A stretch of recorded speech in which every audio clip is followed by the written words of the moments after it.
Bueno, buenas tardes a todos. Espero que se encuentren muy bien el día de hoy. Para nosotros es un placer poder traerles este evento. Este evento es un evento en conjunto con los otros chapters de la ACS. Es un evento organizado por los chapters presentes en Costa Rica.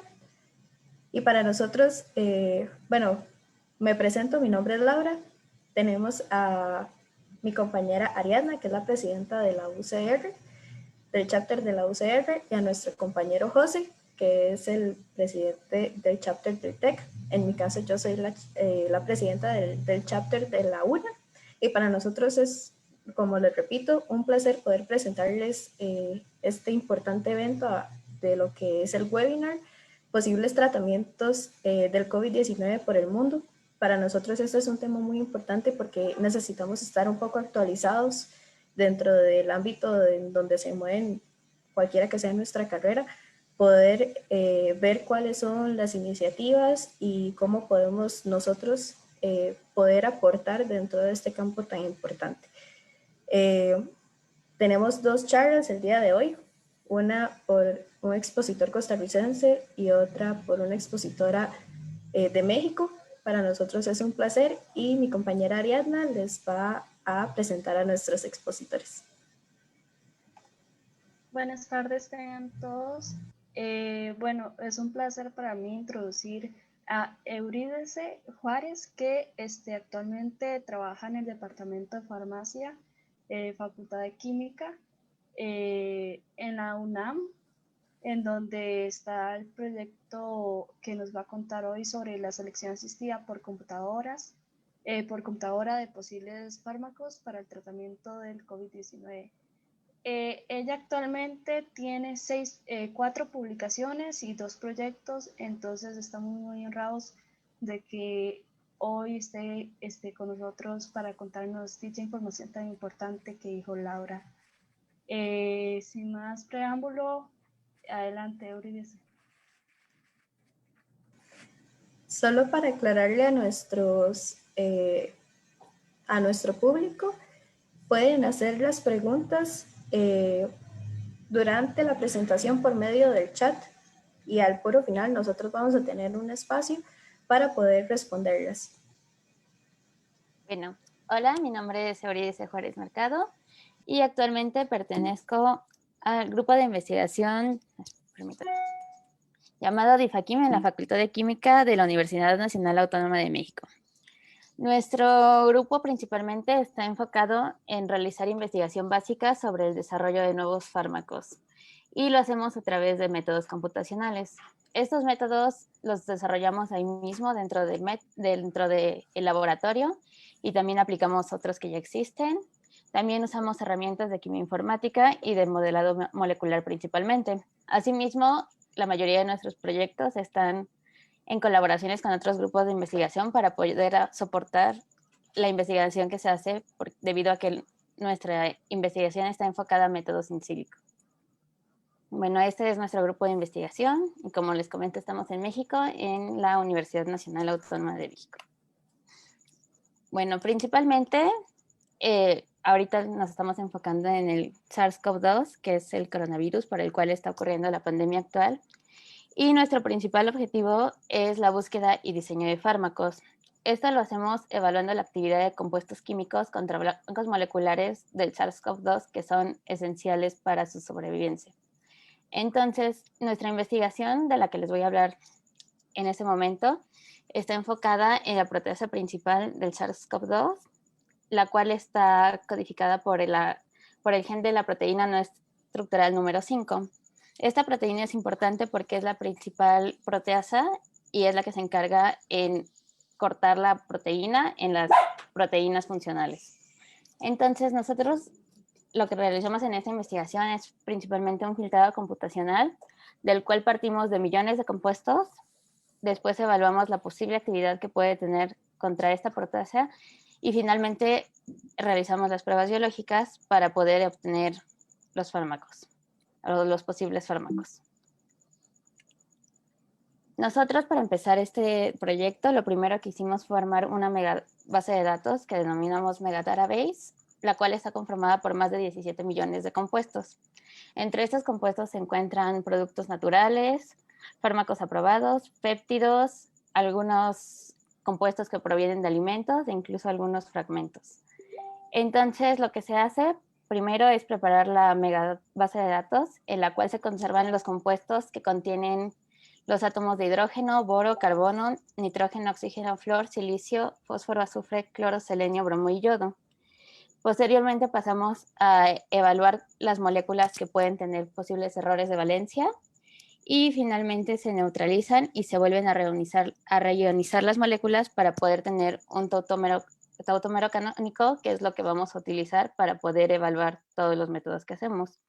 El protocolo que utilizamos para curar la base de datos fue desarrollada dentro del grupo por 2 alumnos de doctorado, los cuales son Ana Chávez y Norberto Sánchez, y el protocolo está disponible en esta referencia, por si alguien lo quiere consultar. Posteriormente, una vez que ya teníamos armada la base de datos de más de 17 millones de compuestos, procedemos a hacer un análisis de similitud molecular.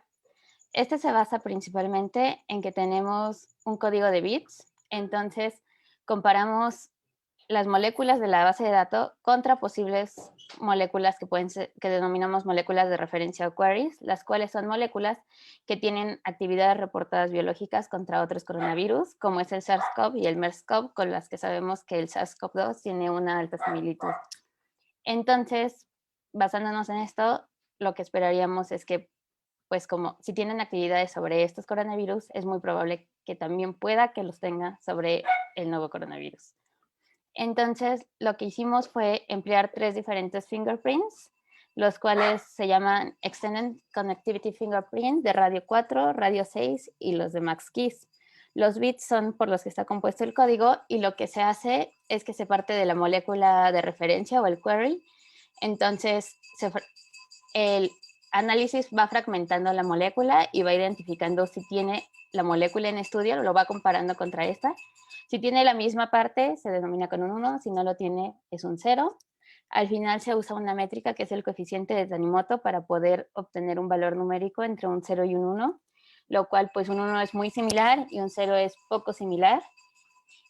Y la API que empleamos fue desarrollada en el grupo por nosotras y con la ayuda de Bárbara Díaz, otra alumna de posgrado, y utilizamos el lenguaje de programación de Python para poder comparar las más de 17 millones contra las 65 moléculas de referencia. Una vez que habíamos obtenido los valores de similitud, lo que hicimos fue hacer un corte con las moléculas que tenían una similitud mayor al promedio más 3 desviaciones estándar, debido a que son las más similares y esto se hizo para cada distribución. Una vez que obtuvimos las moléculas similares, con estas las denominamos compuestos consenso, las que pertenecían al grupo de la similitud mayor al promedio y a las 3 desviaciones estándar, y obtuvimos un total de 4.423 compuestos de los 17 millones que eran originalmente, a los cuales igual les realizamos un perfil ADME-Tox, igual fue in silico, en los cuales utilizamos el servidor SwissADME.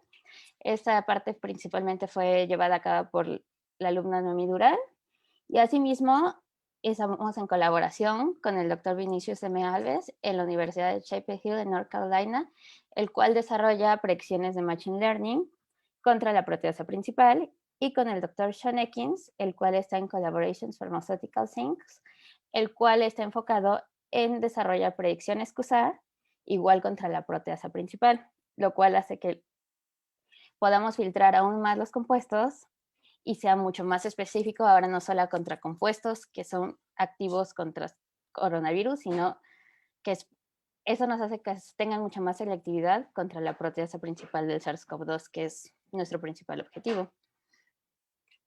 Finalmente, después de realizar tanto el análisis de QSAR, de las predicciones QSAR, como las predicciones de Machine Learning, obtuvimos 19 posibles compuestos que podríamos considerar como potenciales candidatos a llegar a ser un fármaco, los cuales se evalúan con acoplamientos moleculares, los cuales sirven para evaluar las posibles interacciones que pueden llevar a cabo entre la proteína, en este caso la proteasa principal, y los ligandos, que son los compuestos, y de esta manera podemos saber más o menos o predecir cómo es que podría inhibir a esta proteína. De igual forma, esto nos sirve en un futuro para poder saber si podríamos hacer una modificación o análogos estructurales que puedan tener una mayor actividad. Básicamente lo que hace los acoplamientos moleculares es medir la energía y pues mientras menos energía tengamos, más estabilidad y es más probable que se una al receptor, por lo que inhibiría a la proteína.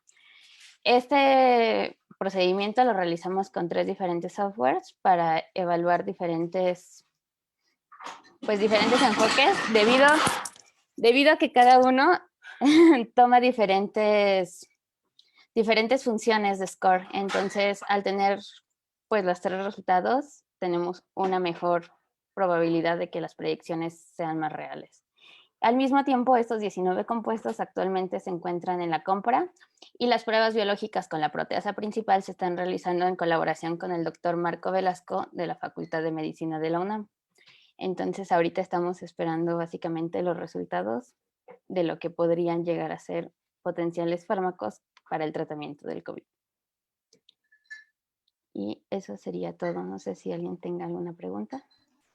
Muchas gracias. Realmente es bastante importante estar viendo que sí se están dando todo este tipo de investigaciones y avances. Entonces, no sé si alguien quisiera dar una primera pregunta acerca de esta presentación que nos acaba de hacer Eurídice.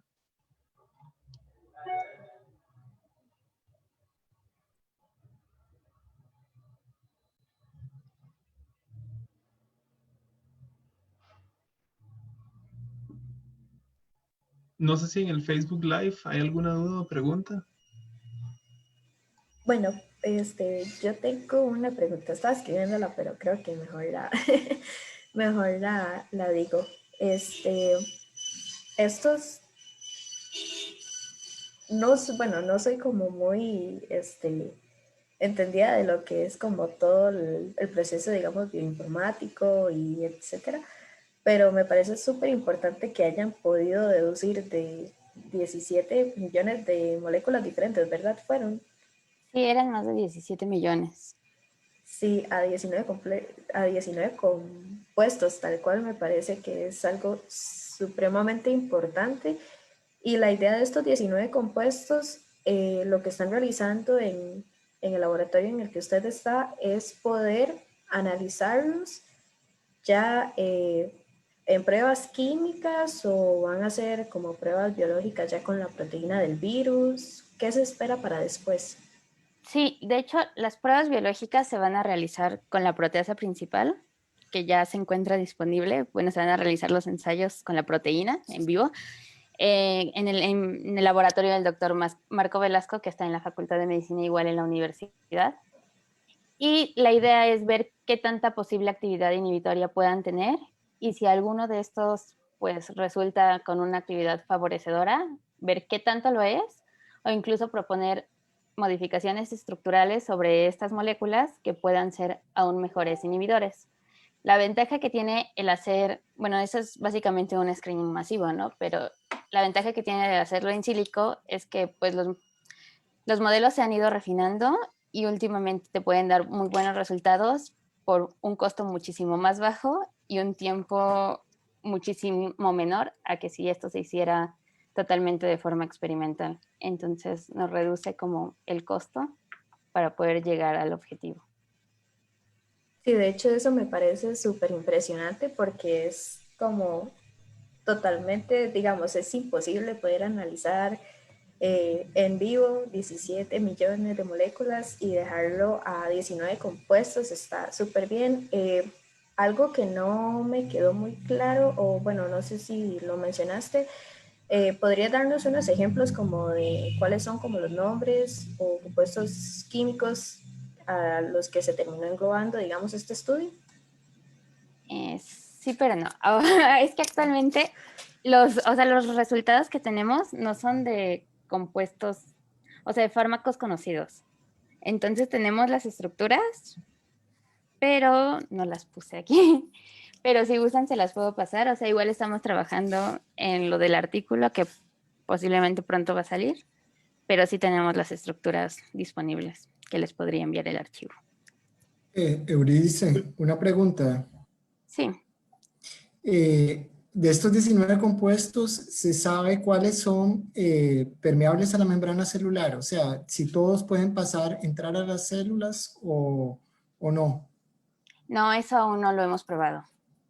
O sea, lo ideal sería que sí, pero siempre hay una restricción, ¿no? Entonces, sobre todo por esas partes, o sea, lo que se hace ahorita es como probar la actividad inhibitoria que pueda tener y posteriormente se realizan cambios estructurales a la molécula para poder ayudar a que sean permeables a la membrana y puedan entrar o que puedan tener una mejor actividad. Pero aún no llegamos a ese paso. Pregunta también Carlos Alonso en el grupo que cuánto tiempo se duró realizando estas simulaciones y que cuánto hubiera sido el tiempo de si no se hubieran podido realizar. Yo le quisiera agregar esta pregunta. En caso de no tener esos medios para realizarlos por simulaciones, ¿cuál habría sido el paso para realizar esos datos, para procesarlos? Mira, en tiempo nosotros empezamos a trabajar pues como a finales de abril, yo creo. Y ahorita ya tenemos los datos. También depende mucho de tu poder computacional que tengas, porque ahorita pues no estamos yendo al laboratorio, entonces primero era como en nuestras computadoras personales, pero llegó un momento donde había cálculos que no soportaban, porque son cálculos pues de millones, ¿no? Entonces, aunque esté automatizado, necesitas tener recurso computacional. Entonces, por parte de la universidad hay una supercomputadora que se llama Mistling, y por la situación nos permitían conectarnos a partir de una VPN, lo cual hacía que los cálculos se aceleraran mucho, pero pues también depende de cada laboratorio el poder computacional que tenga, lo que podría llegar a tardar un análisis de este tipo. O sea, nosotros pudimos acelerarlo mucho gracias al poder computacional que nos da la universidad en general, no solo al laboratorio, sino es para varios laboratorios. Y si no pudiera hacerse de manera computacional, pues yo creo que esto no sería una opción viable para hacerlo porque son muchísimos compuestos. Y nosotros básicamente lo que hicimos fue, o sea, vimos que varios grupos están trabajando como con compuestos muy específicos o muy similares a los antivirales que ya se conocen contra otros coronavirus.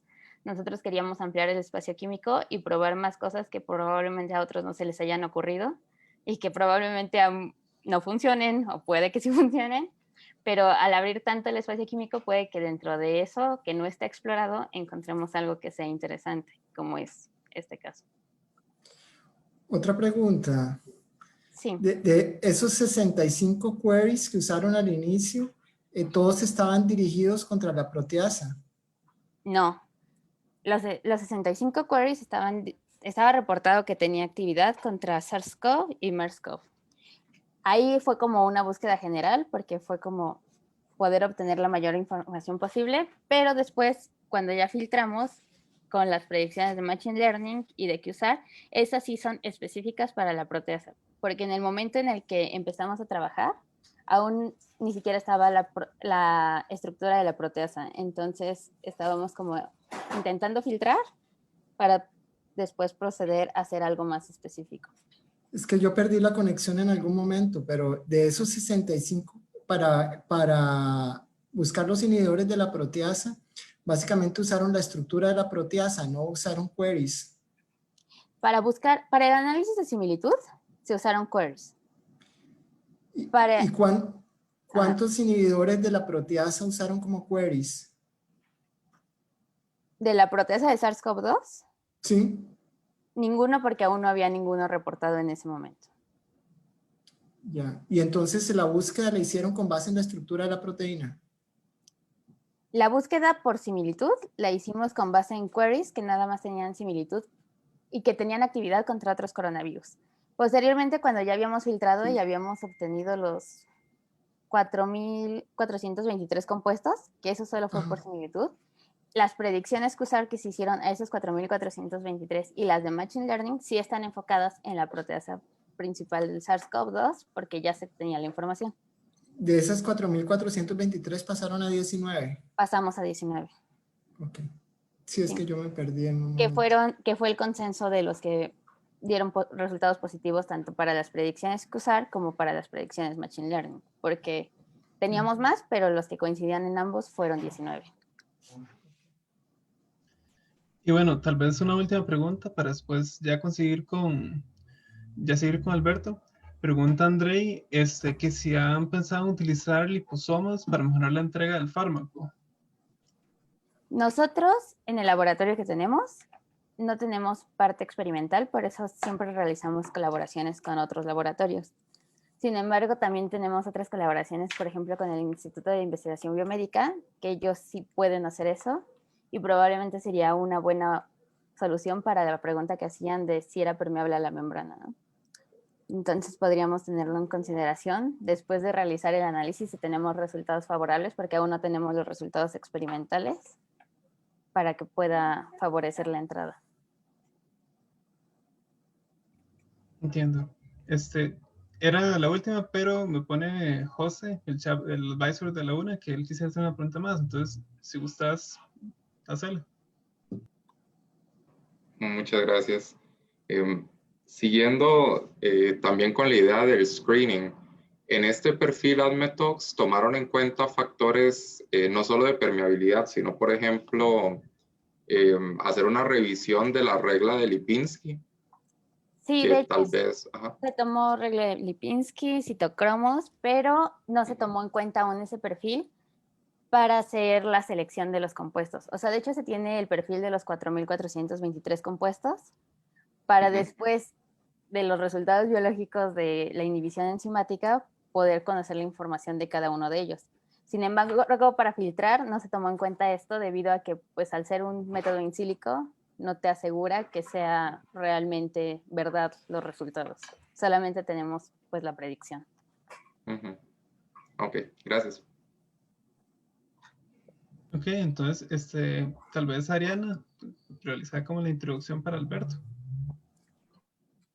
Muchas gracias, Euridice. Muy interesante la información. Bueno, es mi placer introducir al doctor Alberto Alape, que es microbiólogo y químico clínico. Tiene un máster en microbiología médica del Instituto Karolinska de Estocolmo, Suecia. Es catedrático del Departamento de Bioquímica de la Escuela de Medicina de la Universidad de Costa Rica y tiene experiencia en trabajar en investigaciones con proteínas tóxicas, desde la toxina de venenos de serpiente y toxinas bacterianas. Actualmente es el director del Centro de Investigación en Estructuras Microscópicas. Fue el director en el 2008 al 2012 y actualmente es el director del Instituto Clodomiro Picado desde el 2012 hasta el actual año. Gracias, Ariana. Yo dejé de ser el director del instituto hace 2 meses. Ok. Mis disculpas. Ahí, perdón. Ok.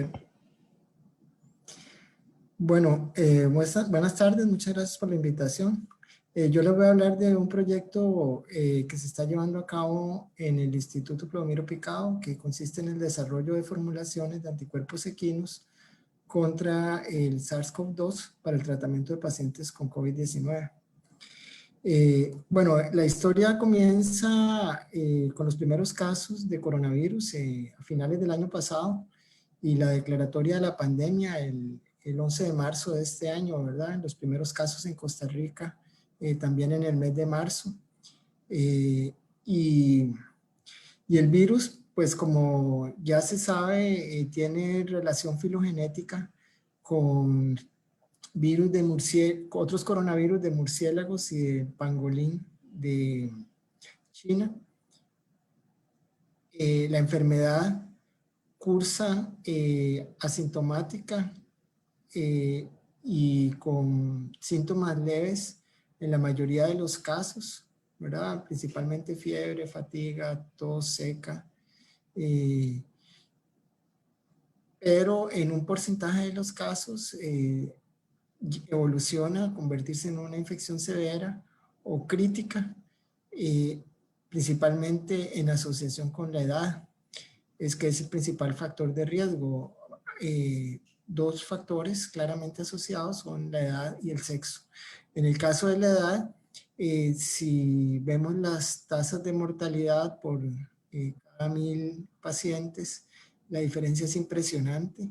Los pacientes menores de 30 años fallece 1 de cada 1000 casos, pero en el caso de los pacientes mayores de 70 años fallecen 200, y en el caso de los mayores de 85, 300 pacientes de cada 1000. El virus se une al receptor en las células blanco, que es la enzima convertidora de angiotensina, y entra a las células. Básicamente la infección a nivel de los alvéolos pulmonares activa una serie de mecanismos inmunológicos que involucran linfocitos T, macrófagos y otros componentes del sistema inmune que inician la producción de citoquinas a nivel del tejido alveolar, y esta puede ocasionar la formación de una membrana hialina, edema pulmonar y la activación de factores de coagulación con formación de microtrombos a nivel de los capilares. Entonces, ese es el curso de la enfermedad. La experiencia clínica ha demostrado que la transfusión de plasma convaleciente, o sea, plasma de pacientes que se han recuperado de la enfermedad, que contienen anticuerpos específicos contra virus respiratorios como el de la influenza o el SARS-CoV o el MERS, mejora la evolución de los pacientes y reduce la estancia y la hospitalaria y la mortalidad. Por lo que en varios países, desde que inició la pandemia, se ha instaurado el tratamiento con plasma de personas convalecientes, que consiste en obtener el plasma sanguíneo de las personas que se recuperan y hacer una transfusión de ese plasma que contiene anticuerpos contra el virus a los pacientes enfermos con COVID-19. Es lo que es una inmunoterapia pasiva con plasma completo. El inconveniente de este tratamiento es que los diferentes pacientes que se recuperan de la enfermedad producen diferentes cantidades de anticuerpos contra el virus. Entonces, no todos los plasmas son igualmente, no son comparables en cuanto a la cantidad y a las características de los anticuerpos que tienen. Entonces, es una terapia que no es estandarizada, que en algunos casos puede funcionar o no, por la variabilidad que hay en la concentración y en las características de los anticuerpos que contiene. Entonces, nos planteamos en el instituto la posibilidad de hacer unas formulaciones farmacéuticas de anticuerpos purificados a partir de un pool de plasmas sanguíneos para tener un tratamiento estandarizado en el cual todos los pacientes reciban la misma cantidad de anticuerpos. Sin embargo, bueno, este proyecto no fue posible concluirlo, a pesar de que hicimos pruebas, porque la disponibilidad de plasma sanguíneo que hay en los hospitales costarricenses no fue suficiente para que nos proporcionaran el plasma para hacer esta purificación. Con respecto al uso del plasma convaleciente, actualmente se están llevando a cabo muchos ensayos clínicos de fases 1, 2 y 3 en diferentes países para verificar la eficacia de este tratamiento. Son protocolos muy diferentes en los diferentes países en cuanto a la cantidad de plasma convaleciente que se transfunde y las características del plasma. Pero básicamente, bueno, en diferentes tipos de pacientes, independientemente del estado de avance de la infección, o pacientes críticamente enfermos o pacientes no críticamente enfermos. Entonces, el mundo entero está a la espera de los resultados de estos ensayos clínicos. Nosotros, además de la posibilidad de purificar anticuerpos humanos a partir de plasma de pacientes convalecientes, nos planteamos la posibilidad de usar la plataforma tecnológica del Instituto Clodomiro Picado para desarrollar y producir formulaciones terapéuticas de anticuerpos equinos purificados, anticuerpos equinos contra proteínas recombinantes del SARS-CoV-2.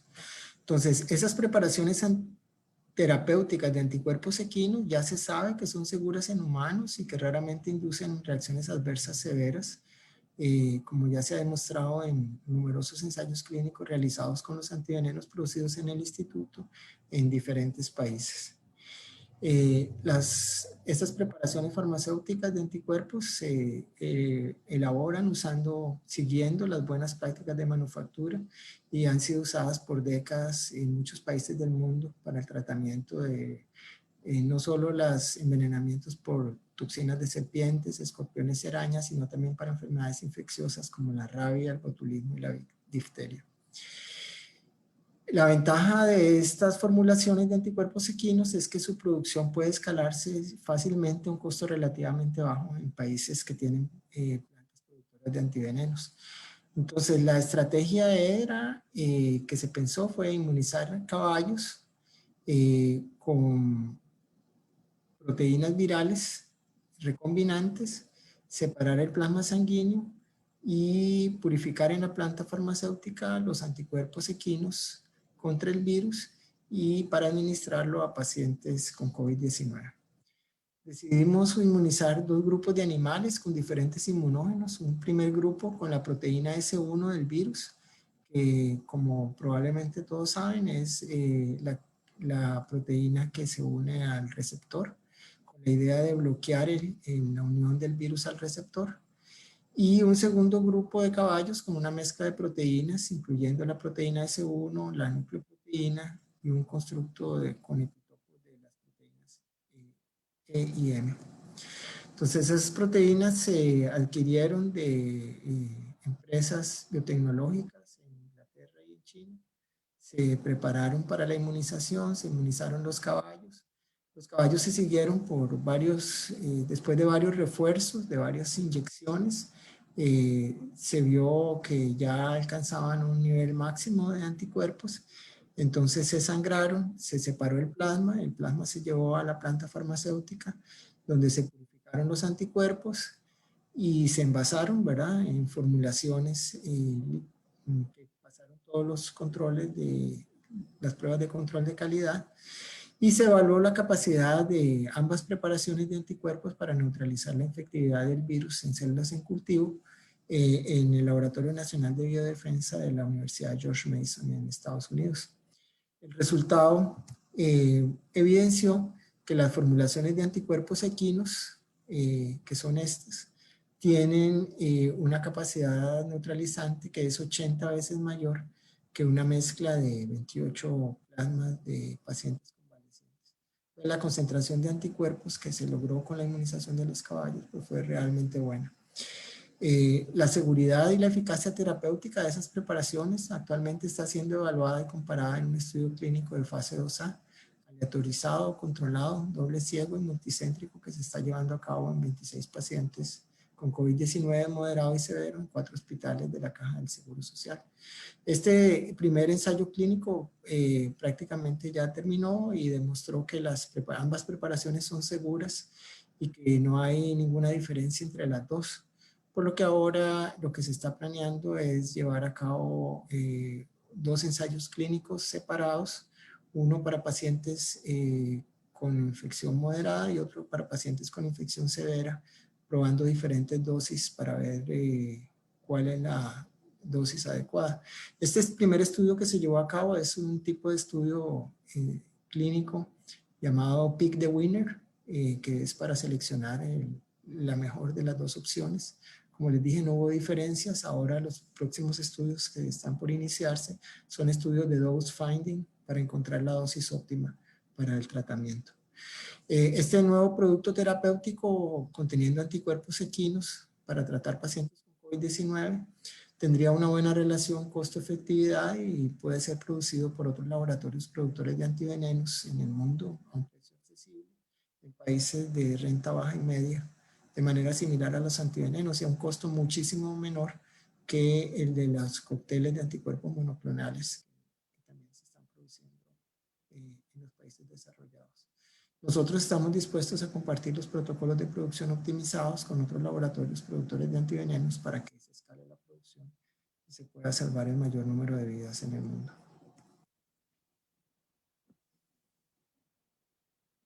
Bueno, eso sería. Muchísimas gracias, Alberto. Bueno, quisiera empezar yo con una pregunta. Tal vez sí lo mencionó, pero se me fue un momento por ahí, que usted mencionó que hubo como un contratiempo que retrasó o que hizo que el proyecto cayera, pero se me fue por ahí la conexión y no pude escuchar bien qué fue lo que pasó. No, es que el proyecto tenía, en realidad eran dos proyectos. Uno, producir anticuerpos purificados a partir de plasma convaleciente, o sea, un medicamento basado en anticuerpos humanos, y otro basado en anticuerpos equinos. El proyecto de anticuerpos humanos fue el que se cayó pero es un proyecto que digamos que tiene la limitación de que se depende de los donadores. O sea, prácticamente un paciente puede donar suficiente plasma para producir el tratamiento para otro paciente. En cambio, con los anticuerpos equinos, a partir de un caballo se obtienen el tratamiento para 100 pacientes, digamos entre 50 y 100 pacientes. Entonces, eran dos proyectos que iban simultáneamente y el que se cayó fue el de anticuerpos humanos. Ya entiendo, entiendo. Muchas gracias. Bueno, no sé si alguien tiene preguntas, se les recuerda que pueden hacerlas al chat o también para las personas que nos están viendo por el Facebook Live, también de igual manera. Ahí tenemos personas que están controlando y cualquier pregunta, acá se les va a dar respuesta.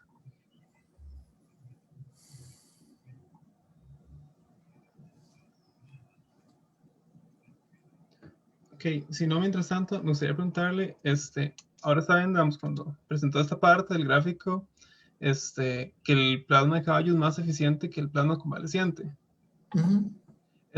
Esto existe, digamos, ¿saben como cuál es el motivo de que se dé esto? ¿O es, Sí, claro, es que los pacientes que tienen una infección, pues producen anticuerpos, pero los caballos reciben 4 refuerzos con proteínas, 4 inyecciones, digamos, de proteínas recombinantes del virus, que van acompañadas de sustancias que sirven como ayudantes de la respuesta inmune, que van a potenciar la respuesta inmune. Entonces, es un resultado completamente esperable, digamos. Pensar que los caballos que han recibido refuerzos del inmunógeno bajo condiciones que potencian la respuesta inmune van a tener una mejor respuesta. Entiendo. Y lo que son los caballos, ¿tienen algún efecto secundario después de recibir la carga? No, porque los caballos no se inyectan con virus completo, a ellos no sufren infección, a ellos se les están inyectando proteínas recombinantes, no tiene ningún efecto secundario para ellos. Ok. Me comenta Laura que ella tiene una pregunta, entonces si gustas puedes hacerla.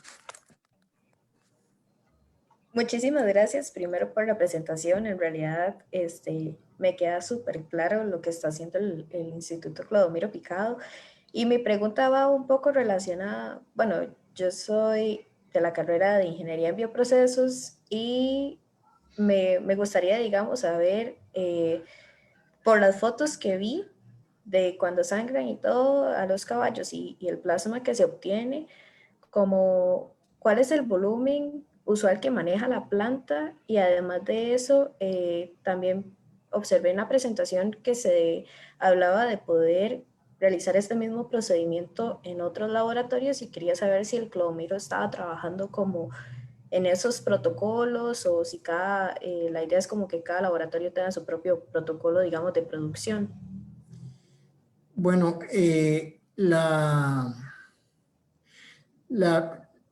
el proceso se lleva a cabo en una planta farmacéutica para producción de medicamentos inyectables que tienen que cumplir con una serie de requisitos especificados en normativa internacional. Nosotros manejamos, el equipo que tenemos es para procesar volúmenes entre 50 litros y 300 litros de plasma. Entonces, dependiendo del plasma disponible, digamos en el caso de los antivenenos, procesamos lotes a partir de 300 litros de plasma. de los cuales se pueden obtener alrededor de 10.000 frascos, 10.000 tratamientos. En este caso, a partir de 50 litros, que fue el punto de partida, obtuvimos alrededor de 600 frascos de cada uno de los 2 productos que se elaboraron. Los protocolos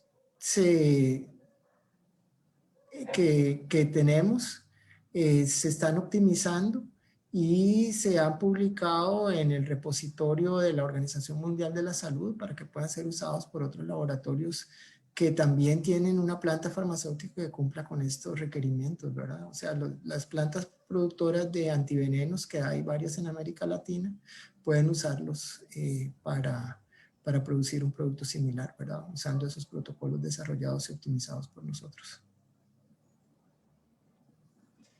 Listo, muchísimas gracias. Me queda ahora muchísimo más claro y es muy bonito, digamos, ver que se puedan dar este tipo de tecnologías acá en el país. Muchas gracias.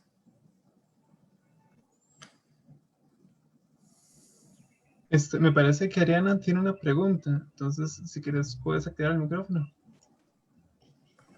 Muchas gracias por la presentación, doctor Alberto. Sí, yo tengo una pregunta y es que no recuerdo bien, pero ¿se tiene alguna fecha estimada para poder como tener la respuesta sobre la proporción que ustedes están trabajando según a que sea medio afectado o más afectado del avance de la enfermedad o así?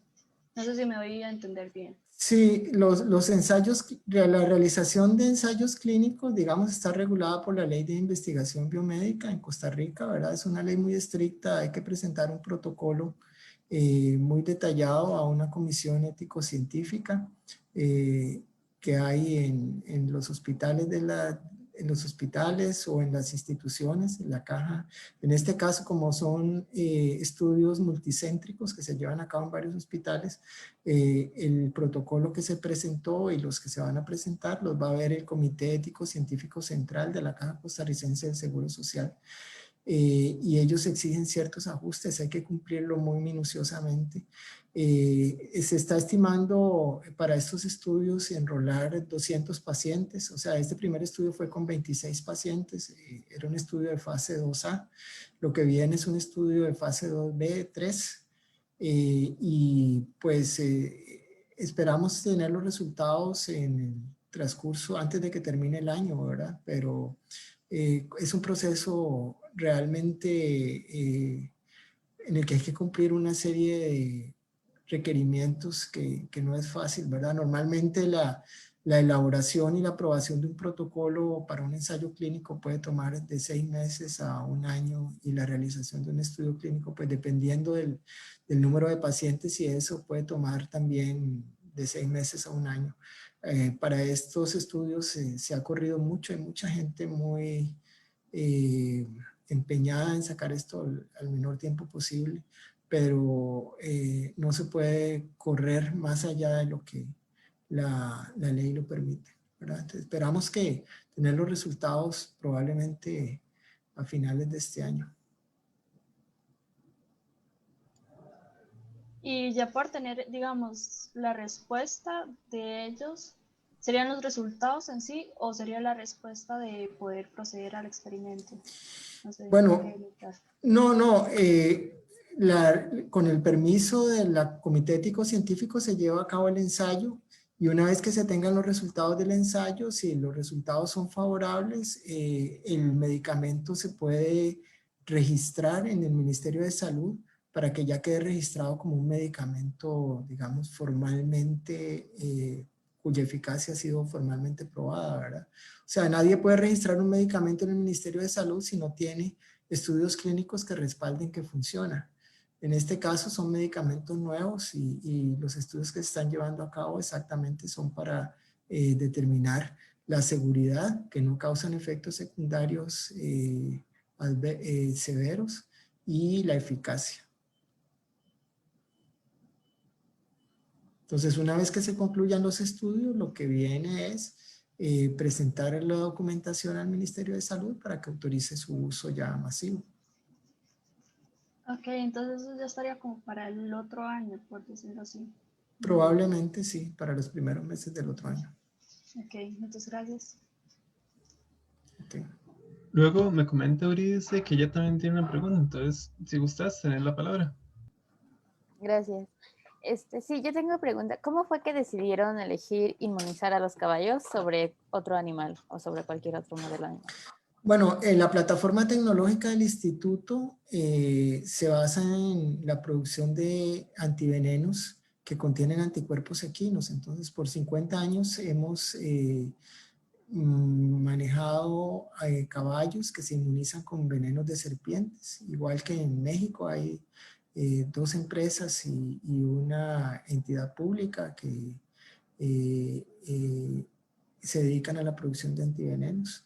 Y en la mayoría de los casos, en la mayoría de las empresas y laboratorios que producen antivenenos se usan equinos por el rendimiento, ¿verdad? En algunos lados se usan camellos, en algunos lados se usan elefantes, porque la idea es tener animales grandes que permitan un buen rendimiento.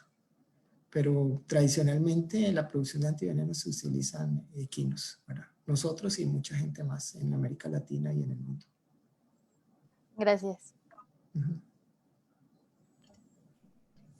Bueno, nos comenta Paula que ella quería saber si el instituto tiene algún otro tratamiento en contra del COVID-19 para el futuro. No, contra el COVID-19 lo que nos planteamos fue la formulación de anticuerpos humanos y de anticuerpos equinos. El protocolo para la purificación de anticuerpos humanos ya está listo.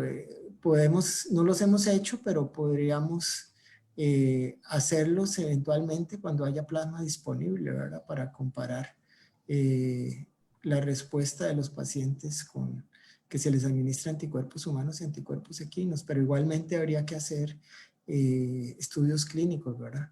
Hay otros laboratorios también que están en proyectos similares alrededor del mundo, como los del instituto. Hay 2 empresas productoras de anticuerpos humanos, una empresa en Japón y un consorcio en Estados Unidos que están trabajando en eso también, y hay instituciones también trabajando en la formulación de anticuerpos equinos ya a nivel de ensayos clínicos. Sí, son, digamos, opciones terapéuticas basadas en anticuerpos. Y están las opciones basadas en anticuerpos monoclonales, que son más difíciles de producir y más costosos, que hay varias empresas también trabajando en eso. Muchas gracias. Luego pregunta Gary cómo se realiza la purificación del plasma.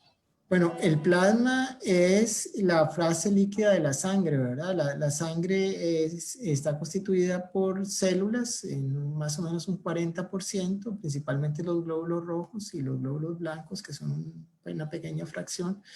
El plasma se separa por gravedad los componentes sanguíneos del plasma después de que se sangran los animales, y el plasma en la planta farmacéutica se hace una separación físico-química utilizando compuestos, nosotros usamos ácido caprílico que hace que precipiten todas las proteínas plasmáticas excepto los anticuerpos. Entonces la purificación de los anticuerpos se hace con una precipitación diferencial.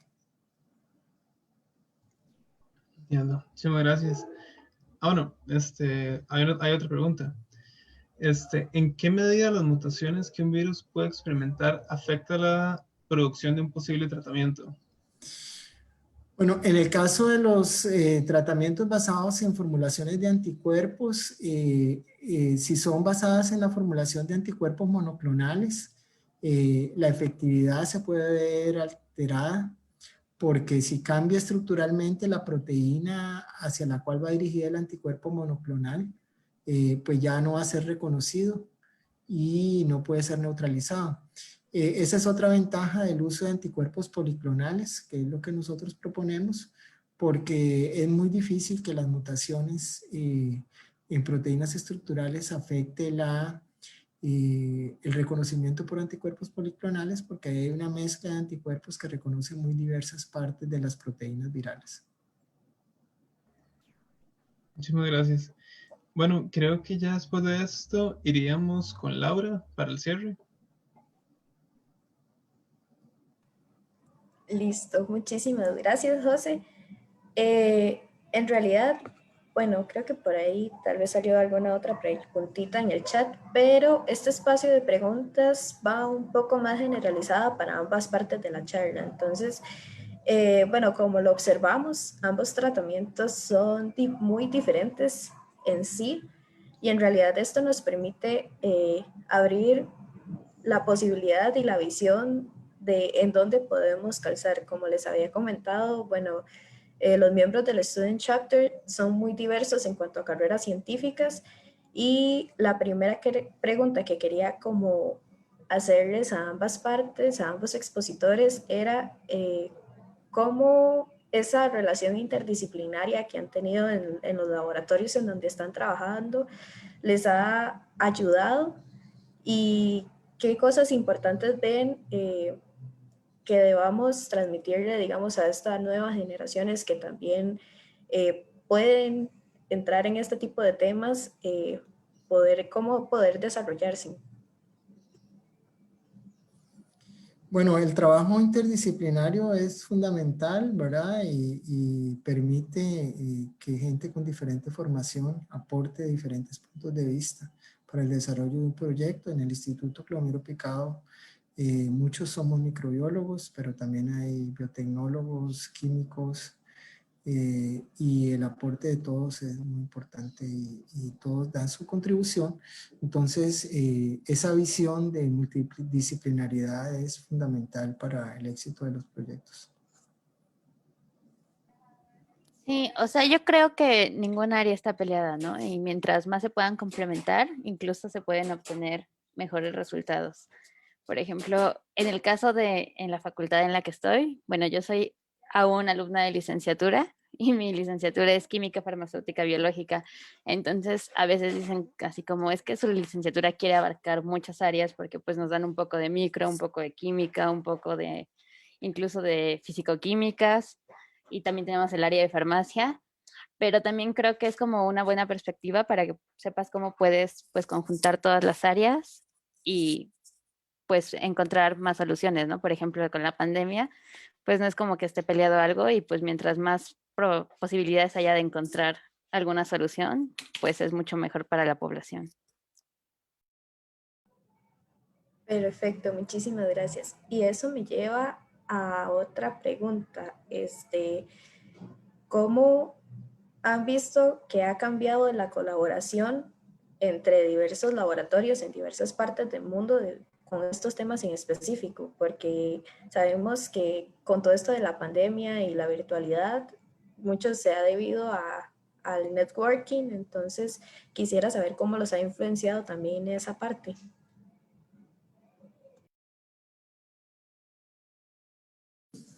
Sí, en el caso nuestro, llevamos a cabo, bueno, el instituto coopera con muchos grupos de investigación alrededor del mundo, y en estos momentos de pandemia y para este proyecto específicamente, pues hemos estado en contacto con otros laboratorios que están trabajando en proyectos similares de una manera pues abierta y tratando de compartir experiencias. O sea, yo creo que la situación, como es una situación que afecta a todo el mundo, ha propiciado ese sentimiento de cooperación para tratar de buscar soluciones comunes. Sí, nosotros igual siempre hemos buscado hacer colaboraciones independientemente de la pandemia, pero creo que después de esto se han dado muchísimo mejor e incluso fluyen mucho más, ¿no? Porque es como que todos quieren aportar y están interesados, y eso es algo como muy bueno porque pues hacen que se agilice el proceso y ponen mucho de su parte todos.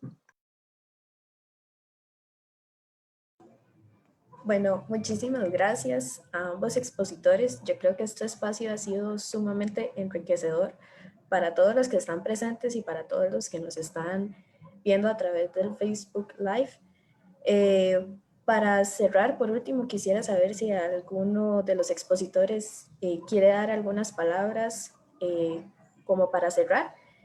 Y ya después de eso, extenderíamos todos los agradecimientos, primero tanto a los expositores por hacer posible esta charla. De verdad creo que fueron muy importantes para conocer, para dar a conocer un poco qué se está haciendo de cada parte del mundo. Bueno, por lo menos en estas dos partes en específico, lo que es Costa Rica y México, y también cómo todo esto nos ayuda. Entonces, muchísimas gracias y muchísimas gracias a todas las personas colaboradoras y a nuestro público. Muchísimas gracias a ustedes por la invitación. Un gusto estar. Sí, muchas gracias por la invitación. Igual si quieren consultar más información sobre lo que hace nuestro grupo, pueden entrar a nuestra página web, que la encuentran como difakim.com. E igual ahí estamos subiendo las actualizaciones de lo que estamos haciendo de la investigación del COVID, por si alguien tiene más curiosidad. Muchísimas gracias. En este momento quisiera pedirle a mis compañeros que enciendan la cámara para despedirnos de la transmisión. Y de verdad para nosotros fue un gusto poder traerles este evento. Espero que les haya gustado. Y para la gente que no se pudo conectar, esto va a quedar en el Facebook de la Escuela de Química de la Universidad Nacional. Y igual pueden contactar a cualquier miembro y solicitar ayuda por si lo quieren ver después. Muchísimas gracias. Gracias, hasta luego, que estén muy bien. Gracias. Muchas gracias. Fue muy bueno el espacio. Se les agradece montones.